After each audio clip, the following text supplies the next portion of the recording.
तेरी मुरली की धुन सुन के मैं वृंदावन को आया हूँ। तेरी मुरली की धुन सुन के मैं वृंदावन को आया हूँ। कृपा कर दे मेरे कान्हा, कृपा कर दे मेरे कान्हा, मैं ये अरदास लाया हूँ। तेरी मुरली की धुन। 2 अप्रैल 2024 प्रातः मुरली ओम शांति बाप दादा मधुबन। आज 2 अप्रैल की मुरली है जिसमें मीठे मीठे प्यारे बाप दादा बोल रहे हैं। मीठे बच्चे और संग तोड़ एक संग जोड़ो, भाई भाई की दृष्टि से देखो तो देह नहीं दिखेंगे, दृष्टि बिगड़ेगी नहीं, वाणी में ताकत रहेगी। आज की मुरली से प्रश्न है, बाप बच्चों का कर्जदार है या बच्चे बाप के? उत्तर है, तुम बच्चे तो अधिकारी हो, बाप तुम्हारा कर्जदार है। तुम बच्चे दान देते हो तो तुम्हें 1 का 100 गुना बाप को देना पड़ता है। ईश्वर अर्थ तुम जो देते हो दूसरे जन्म में उसका रिटर्न मिलता है। तुम चावल मुट्ठी देकर विश्व का मालिक बनते हो तो तुम्हें कितना फ्राक दिल रहना चाहिए। मैंने बाबा को दिया, यह ख्याल भी कभी नहीं आना चाहिए। बाबा कहते ये ख्यालात में भी नहीं आना चाहिए कि मैंने बाबा को दिया। ओम शांति। म्यूजियम प्रदर्शनी में समझाना है कि यह है पुरुषोत्तम संगम युग। समझदार तो सिर्फ तुम ही हो, तो सबको कितना समझाना पड़ता है कि यह पुरुषोत्तम संगम युग है। सबसे जास्ती सर्विस स्थान है म्यूजियम। वहाँ तुम आते हैं, अच्छे सर्विसिएबल बच्चे कम हैं। वहाँ बहुत आते हैं, अच्छे सर्विसिएबल बच्चे कम हैं। सर्विस स्टेशन सब सेंटर्स है। दिल्ली में लिखा है स्पिरिचुअल म्यूजियम, इसका भी ठीक अर्थ नहीं निकलता है। बहुत लोग प्रश्न पूछते हैं, तुम भारत की क्या सेवा करते हो? भगवानुवाच है ना, यह है फॉरेस्ट। तुम इस समय संगम पर हो, ना हो फॉरेस्ट के ना हो गार्डन के। अब गार्डन में जाने का पुरुषार्थ कर रहे हो। तुम इस रावण राज्य को राम राज्य बना रहे हो। तुमसे प्रश्न पूछते हैं, इतना खर्चा कहाँ से आया? बोलो, हम बीके ही करते हैं। राम राज्य की स्थापना हो रही है। तुम थोड़ा रोज आकर समझो कि हम क्या कर रहे हैं, हमारी एम ऑब्जेक्ट क्या है। वो लोग सॉवरेंटी को मानते नहीं, इसलिए राजाओं की राजाई खत्म कर दी है। इस समय वो भी तमोप्रधान बन पड़े हैं, इसलिए अच्छे नहीं लगते। उन्हों का भी ड्रामा अनुसार दोष नहीं। जो कुछ ड्रामा में होता है वह हम पार्ट बजाते हैं। कल्प कल्प बाबा द्वारा स्थापना का यह पाठ चलता है। खर्चा भी तुम बच्चे ही करते हो अपने लिए। श्रीमत पर अपना खर्चा कर अपने लिए सतयुगी राजधानी बना रहे हो और किसको पता भी नहीं। तुम्हारा नाम मशहूर है, अननोन वॉरियर्स। बाबा ने हम लोगों को आज टाइटल दिया है अननोन वॉरियर्स का। आगे पढ़ते हैं। वास्तव में उस सेना में अननोन वॉरियर्स कोई होते नहीं। सिपाही लोगों का रजिस्टर रहता है। ऐसे हो ना सके जिसका नाम नंबर रजिस्टर में ना हो। वास्तव में अननोन वॉरियर्स तुम हो। तुम्हारा कोई रजिस्टर में नाम नहीं। तुमको कोई हथियार पावर नहीं। इसमें जिस्मानी हिंसा तो है नहीं। योग बल से तुम विश्व पर जीत पाते हो। ईश्वर सर्वशक्तिवान है ना, याद से तुम शक्ति ले रहे हो सतो प्रधान बनने के लिए। तुम बाप से योग लगा रहे हो। तुम सतो प्रधान बने तो राज्य भी सतो प्रधान चाहिए। सो तुम श्रीमत पर स्थापन करते हो, है ना। इनकॉग्निटो उनको कहा जाता है जो है परंतु देखने में ना आए, जो है परंतु देखने में ना आए। तुम शिव बाबा को भी इन आंखों से देख नहीं सकते। तुम भी गुप्त, तो शक्ति भी तुम गुप्त ले रहे हो। तुम समझते हो हम पतित से पावन बन रहे हैं और पावन में ही शक्ति होती है। तुम सतयुग में सब पावन होंगे।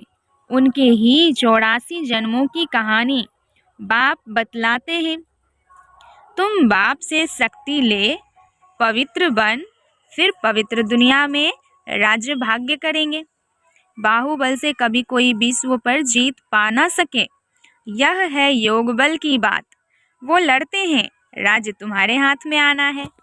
बाप सर्वशक्तिवान है तो उनसे शक्ति मिलनी चाहिए। तुम बाप को और रचना के आदि मध्य अंत को भी जानते हो। तुम जानते हो हम ही स्वदर्शन चक्रधारी हैं। यह सबको स्मृति नहीं रहती। तुम बच्चों को स्मृति रहनी चाहिए, क्योंकि तुम बच्चों को ही यह नॉलेज मिलती है। बाहर वाले तो कोई समझ ना सके, इसलिए सभा में बिठाए नहीं जाता। पतित पावन बाप को सब बुलाते हैं, परंतु अपने को पतित कोई समझते नहीं है। ऐसे ही गाते रहते हैं, पतित पावन सीताराम। तुम सब हो ब्राइड्स, बाप है ब्राइडग्रूम, तो वो आते ही हैं सर्व की सद्गति करने। तुम बच्चों को श्रृंगार कराते हैं। तुमको डबल इंजन मिली है। रोल्स रॉयल्स में इंजन बहुत अच्छी होती है। बाप भी ऐसे हैं, कहते हैं पतित पावन आओ, हमको पावन बनाकर साथ ले जाओ। तुम सब शांत में बैठे हो, कोई झांझ आदि नहीं बजाते, तकलीफ की बात नहीं। चलते फिरते बाप को याद करते रहो, जो मिले उसको रास्ता बताते रहो। बाप कहते हैं मेरे व लक्ष्मी नारायण, राधे कृष्ण आदि के जो भक्त हैं उनको यह दान देना है, व्यर्थ नहीं गवाना है। पात्र को ही दान दिया जाता है। पतित मनुष्य पतित को ही दान देते रहते हैं। बाप है सर्वशक्तिवान, उनसे तुम शक्ति लेकर उत्तम बनते हो। रावण जब आता है उस समय भी संगम हुआ, त्रेता और द्वापर का। यह संगम है कलयुग और सतयुग का। ज्ञान कितना समय और भक्ति कितना समय चलती है, यह सब बातें तुमको समझकर समझानी है। मुख्य बात है बेहद के बाप को याद करो। जब बेहद का बाप आते हैं तो विनाश भी होता है। महाभारत लड़ाई कब लगी? जब भगवान ने राजयोग सिखलाया। समझ में आता है नई दुनिया का आदि, पुरानी दुनिया का अंत अर्थात विनाश होना है। दुनिया घोर अंधियारे में पड़ी है, अब उनको जगाना है। आधा कल्प से सोए पड़े हैं। बाप समझाते हैं अपने को आत्मा समझ, भाई भाई की दृष्टि से देखो। तो तुम जब किसको ज्ञान देंगे तो तुम्हारी वाणी में ताकत आएगी। आत्मा ही पावन और पतित बनती है। आत्मा पावन बने तब शरीर भी पावन मिले। अभी तो मिल ना सके। पावन सभी को बनना है, कोई योग बल से, कोई सजाओं से। मेहनत है याद की यात्रा की। बाबा प्रैक्टिस भी कराते रहते हैं। कहाँ भी जाओ तो बाबा की याद में जाओ। जैसे पादरी लोग शांति में क्राइस्ट की याद में जाते हैं और क्राइस्ट को याद करते हैं। भारतवासी तो उनको याद करते हैं। भारतवासी तो अनेकों को याद करते हैं। बाप कहते हैं एक के सिवाय और किसी को याद ना करो। बेहद के बाप से हम मुक्ति और जीवन मुक्ति के हकदार बनते हैं। सेकंड में जीवन मुक्ति मिलती है। सतयुग में सब जीवन मुक्ति में थे कलयुग में सब जीवन बंद में है, यह किसको भी पता नहीं है। यह सब बातें बाप बच्चों को समझाते हैं। बच्चे फिर बाप का शो करते हैं, सब तरफ चक्कर लगाते हैं। तुम्हारा फर्ज है मनुष्य मात्र को यह पैगाम देना कि यह पुरुषोत्तम संगम युग है। बेहद का बाप बेहद की वर्षा देने आया है। बाप कहते हैं, मामेकम याद करो तो विकर्म विनाश होंगे, पाप कट जाएंगे। यह है सच्ची गीता जो बाप सिखलाते हैं। मनुष्य मत से गिरे हो, भगवान की मत से तुम वर्षा ले रहे हो। मूल बात है उठते बैठते चलते फिरते बाबा को याद करते रहो और परिचय देते रहो। बैज तो तुम्हारे पास है, फ्री देने में हर्जा नहीं है, परंतु पात्र देखकर। बाबा कहते हैं तुम्हारे पास है बैज, फ्री देने में कोई हर्जा नहीं है, लेकिन जिसको देना है पहले उसको देखना है कि वो इसके पात्र है या नहीं है। आगे पढ़ते हैं। बाप बच्चों को उलाहना देते हैं कि तुम लौकिक बाप को याद करते हो और मुझ पारलौकिक बाप को भूल जाते हो, लज्जा नहीं आती? अरे प्यारे बाबा, तुम ही पवित्र प्रवृत्ति मार्ग के गृहस्थ व्यवहार में थे, फिर अब बनना है। तुम हो भगवान के सौदागर। अपने अंदर देखो, बुद्धि कहाँ भटकती तो नहीं है। बाप को कितना समय याद किया? बाप कहते हैं और संग तोड़ एक संग जोड़ो, भूल नहीं करनी है। यह भी समझाया है, भाई भाई की दृष्टि से देखो तो देह नहीं देखेंगे, दृष्टि बिगड़ेगी नहीं। मंजिल है ना, यह ज्ञान अभी ही तुमको मिलता है।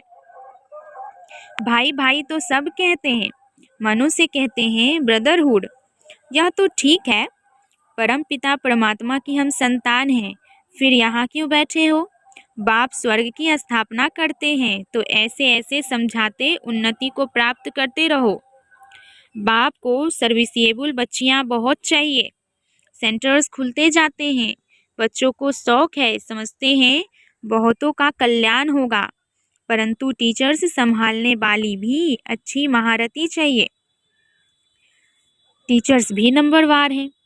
बाबा कहते हैं जहाँ लक्ष्मी नारायण का मंदिर हो, शिव का मंदिर हो, गंगा का कंठा हो, जहाँ बहुत भीड़ होती हो वहाँ सर्विस करनी चाहिए। समझाओ, भगवान कहते हैं काम महाशत्रु है, तुम श्रीमत प्रमाण सर्विस करते रहो। यह तुम्हारा ईश्वरीय परिवार है। यहाँ 7 रोज भट्टी में आकर परिवार के साथ रहते हो। तुम बच्चों को बहुत खुशी होनी चाहिए। बेहद का बाप जिससे तुम पद्म भाग्यशाली बनते हो। दुनिया जानती नहीं कि भगवान भी पढ़ा सकते हैं। यहाँ तुम पढ़ते हो तो तुमको कितनी खुशी होनी चाहिए। हम ऊंच ते ऊंच जाने के लिए पढ़ रहे हैं, कितना फ्राक दिल होना चाहिए। बाप के ऊपर तुम कर्ज चढ़ाते हो। ईश्वर अर्थ जो देते हो दूसरे जन्म में इनका रिटर्न लेते हो ना। बाबा को तुमसे सब कुछ दिया, बाबा को तुमने सब कुछ दिया तो बाबा को भी सब कुछ देना पड़ेगा। मैंने बाबा को दिया, यह कभी ख्याल नहीं आना चाहिए। बहुतों के अंदर चलता है, हमने इतना दिया, हमारी खातिरी क्यों नहीं हुई। तुम चावल मुट्ठी देकर विश्व की बादशाही लेते हो। बाबा तो दाता है ना। राजाएं रॉयल होते हैं। पहले पहले जब मुलाकात होती है तो हम नजराना देते हैं, वो कभी हाथ में नहीं लेंगे, सेक्रेटरी तरफ इशारा करेंगे। तो शिव बाबा जो दाता है वह कैसे लेंगे? यह बेहद का बाप है ना। इनके आगे तुम नजराना रखते हो, परंतु बाबा तो रिटर्न में 100 गुना देंगे। तो मैंने दिया यह ख्याल कभी नहीं आना चाहिए।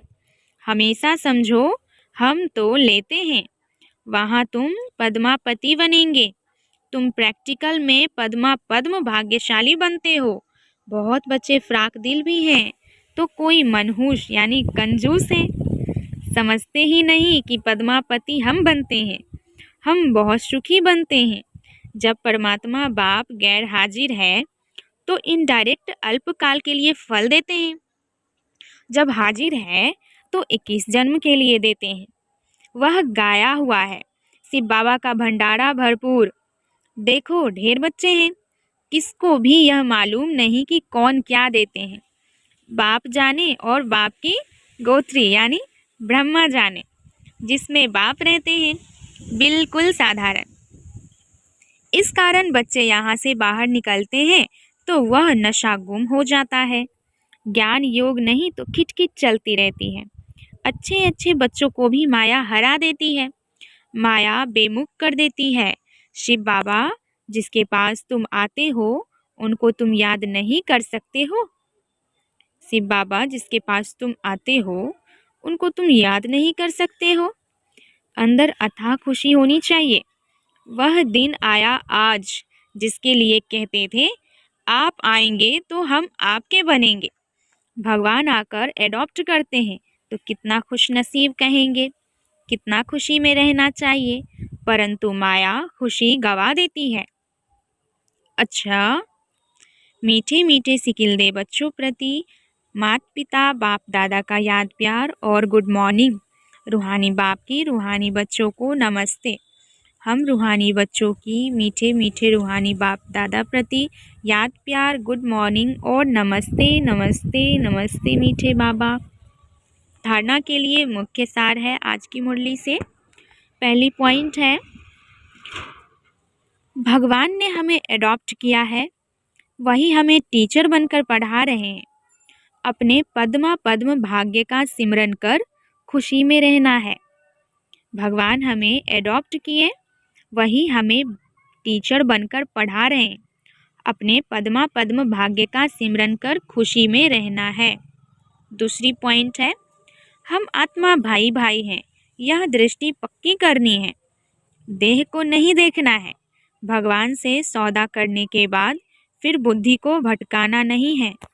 हम आत्मा भाई भाई हैं, यह दृष्टि पक्की करनी है। देह को नहीं देखना है। भगवान से सौदा करने के बाद फिर बुद्धि को भटकाना नहीं है। आज की मुरली से वरदान है, इस अलौकिक जीवन में संबंध की शक्ति से अविनाशी स्नेह और सहयोग प्राप्त करने वाली श्रेष्ठ आत्मा भव। इस अलौकिक जीवन में संबंध की शक्ति से अविनाशी स्नेह और सहयोग प्राप्त करने वाली श्रेष्ठ आत्मा भव।